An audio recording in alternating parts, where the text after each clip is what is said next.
Hey, today we're going to set up our Satel radio. So that's the UHF receiver inside the 3DMG system. One thing I've done first is I've actually gone in and done a factory reset. I highly recommend doing this if you're new to the system, or if you've got going from one site to another and you're not sure. If you just go square and come down to factory setup, hit the square, hit yes, exit, save, yes. So that just restores everything to the factory. So if you've got any weird little settings on in the background, this just restores everything to the factory setting, and I highly recommend doing that first.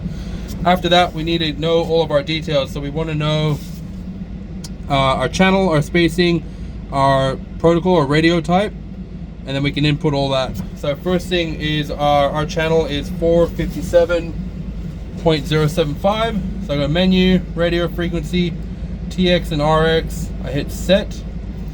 That's going to bring up 438.000. So I'm going to hit next on 4.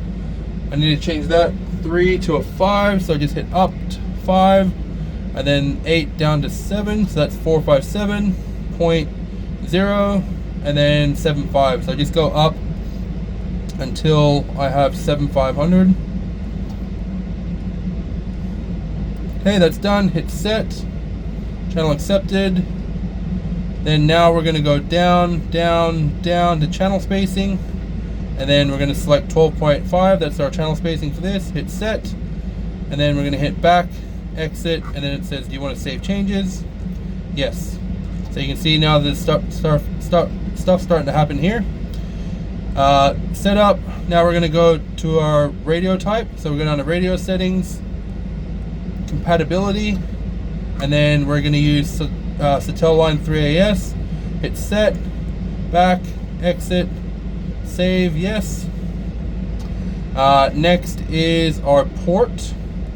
So we want to go to port, and we want to make sure that this is set on 38400 to communicate with 3DMG machine. Okay, and then we just hit back, exit, save, yes. And then lastly is I've got Satel error corrections turned on. So if I just go down to additional, I put error corrections on, back, exit, save, yes. And then so now you can see the lights, they're going left to right or right to left. That's what we want to see. So that means it's connected to the UHF base.